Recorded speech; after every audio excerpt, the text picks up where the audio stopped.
இன்னும் சரியா 207 நாள் தான் இருக்கு இந்த வருஷம் முடிய. அதுக்குள்ள என்னால சிக்ஸ் பேக் வைக்க முடியுமா முடியாதான்ற அந்த கதையில இருக்கு. இது ஒரு குட்டி கதை தான். டக்குன்னு சொல்லி டக்குன்னு ஓடிடுறேன். அதுக்கு முன்னாடி நான் சிக்ஸ் பேக் போற எபிசோட் 98 வீடியோ பார்க்கங்களா உங்க வீட்டு பிள்ளை நினைச்சு ஒரு ஃபாலோ மட்டும் தட்டி விட்டு பாருங்க. இந்த மாதிரி வீடியோ இன்னும் ஒரு வாரம் தான் வரும். அதுக்கப்புறம் வீடியோல நிறைய அப்டேட் இருக்கு, வெயிட் பண்ணி பாருங்க. அப்புறம் வீடியோல அங்கங்க மீம் கண்டென்ட் ஃபன் கண்டென்ட்லாம் போறது ஓகேவா இல்லையான்னு சொல்லுங்க. எனக்கு நிறைய கன்ஃபியூஷன் இருக்கு. அது உங்களுக்கு பிடிச்சிருந்தா கமெண்ட்ல போடுங்க. இன்னும் வேற ஏதாச்சும் இம்ப்ரூவ்மெண்ட் இருந்தா கமெண்ட்ல தயவு செஞ்சு சொல்லிட்டு போங்க. இல்லாட்டி டிஎம் காச்சும் மெசேஜ் பண்ணுங்க, மறந்துடாம மெசேஜ் பண்ணுங்க. வழக்கம் போல காலங்காத்தால இருந்துச்சு ஜிம்முக்கு வந்தாச்சு. முதல் வேலையா ஜிம்முக்கு வரப்ப நல்ல ஸ்ட்ரென்த் கிடைக்குது. இன்னும் ஹெவியா வெயிட் தூக்க முடியுது. ரன்னிங் ஈவினிங் இப்போதைக்கு மாத்தி வச்சிருக்கேன். இது கூட விஷயத்துல மறுபடியும் மாத்துவேன். இந்த எனர்ஜி கிடைக்காது, சோர்னஸ், இந்த டயர்னஸ், இந்த மாதிரி ஒவ்வொன்றா ஃபிக்ஸ் பண்றதுக்கு தான் ரன்னிங்க காலையில நைட்டு, ஜிம்மு காலையில நைட்டு மாத்தி மாத்தி வச்சு யூஸ் பண்ணிட்டு இருக்கேன். அடுத்த வாரம் ஃபுல்லா காலையில ரன்னிங் போட்டு சாயந்தரம் ஜிம் போலான்னு இருக்கேன். இந்த மாதிரி மாறி மாறி போனா எந்த நேரத்துல எனர்ஜி இருக்கு, எந்த நேரத்துல எனர்ஜி இல்ல, இந்த மாதிரி ஒரு டிஃபரன்சியேஷன் கண்டுபிடிக்கலாம்னு ஒரு பிரெயினிங்கா யோசிச்சிருக்கேன். ஸோ எது ஒரு காலேஜ்னு பார்த்து உங்கள்கிட்ட சொல்றேன். உங்களுக்கு தேவையா இருந்தா யூஸ் பண்ணிக்கோங்க.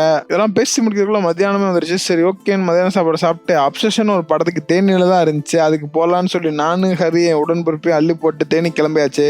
அந்த நாங்கள் போய் ஸ்க்ரீனை பார்த்தா ஒடிசி ட்ரெய்லர் போட்டுருந்தாங்க. சீக்கிரம் படத்தை போடுறேன். அந்த படத்தை பார்த்தா அது ஒரு நல்ல மோசமான படம். நல்ல மோசமான படம்னா என்ன மீன் கேட்காதீங்க. படம் பார்க்க நல்லா இருந்துச்சு, ஆனால் அவ்வளோ நல்லா இல்லை. ரிட்டன் வரப்போ ஒரு காப்பியை திருட்டு அப்படியே பொறுமையாக வீட்டுக்கு வந்து சேர்ந்தாச்சு. வீட்டுக்கு வந்தோம் எடிட்டிங் வேலை நிறையா இருக்குன்றது டக்குன்னு வந்துச்சு. சரி ஓகே பக்கன்னு உட்காந்து எடிட்டிங் எல்லாம் முடிச்சிடலான்னு சொல்லி கொஞ்சம் நேரம் உட்காந்து பார்த்துட்டு இருந்தேன்.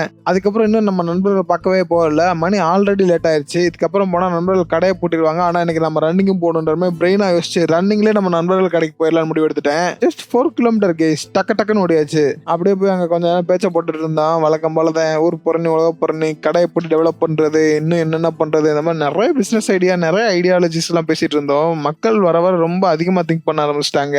அவ்வளவுதான், இன்னைக்கு நாள் அருமையா முடிஞ்சிருச்சு. ஸோ நாளைக்கு வந்து உங்களை பார்க்குறேன். அது வரைக்கும் ஏதாச்சும் செய்ய முயற்சிங்க நண்பர்களே.